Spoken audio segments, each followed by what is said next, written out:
Yesterday, we began looking at the proper way for public teaching to take place in our assemblies when we come together as the church. We started out by looking at a passage that the Apostle Paul presents in 1 Corinthians chapter 14, verses 23 through 40. And we noted that there are three main things that he addresses in this section of verses. The first being one that was more situational to that time in history, and that was that those who had the gift of tongues, that they were not to use that gift in the public assembly unless they were in an assembly that spoke that native language. They were to keep silent unless there was someone there who spoke that language who could interpret it to others. Paul says very plainly that if there is not someone who can interpret, then they are to keep silent. We also talked about the fact that this is to be done orderly, that you are not to have multiple teachers trying to teach at the same time.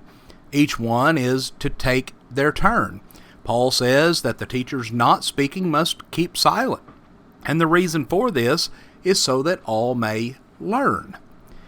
But now today we're going to talk about a subject that especially in our day and time is very controversial. And Paul understood this even in his day, and that is, what is the role of women when it comes to public teaching? Well, the Apostle Paul wrote in 1 Corinthians 14, verses 34 and 35, "Let your women keep silence in the churches, for it is not permitted unto them to speak, but they are commanded to be under obedience, as also says the law. And if they will learn anything, let them ask their husbands at home, for it is a shame for women to speak in the church."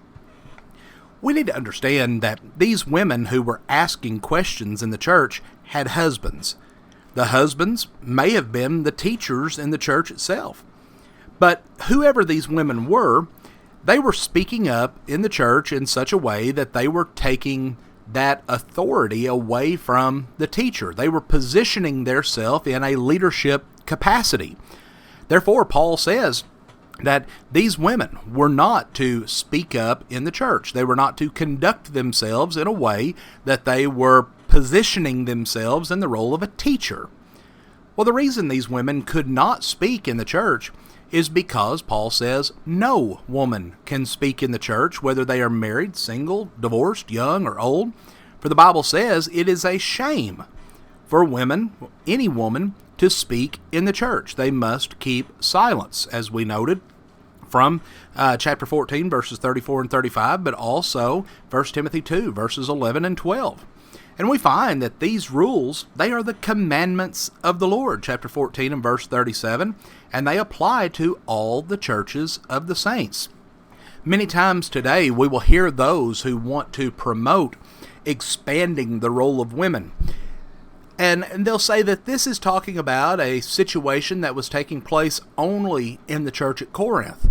That this was not intended to be a universal teaching. This was not intended to apply to all Christian women at all different ages of time. That this was only situational. But we need to recognize, Paul says very plainly, that this is the commandment of the Lord, and it applies to all churches of the saints, chapter 14 and verse 33. So what is the Bible plan for the assembly of the church when it comes to women? Well, a Christian woman cannot teach in any assembly called together by the church. The leaders of the church cannot call the people together and then have someone who is a female take a leadership position in that assembly. Now, this does not apply to dividing that assembly into Bible classes and women teaching children or teaching other women, and we're also not addressing what a woman is able to do outside of the assembly. But very plainly, Paul says that women are not to speak in the church, meaning in the worship assembly, they are not to take authority away from a man. Now, yes, a woman can teach privately. We see this throughout the scriptures. We see examples of Christian women having an influence through teaching other people. But this does not apply to the assembly of the church. Friends, we want to thank you for joining us for our program today. Please give serious thought to these things we've discussed, and have a blessed day.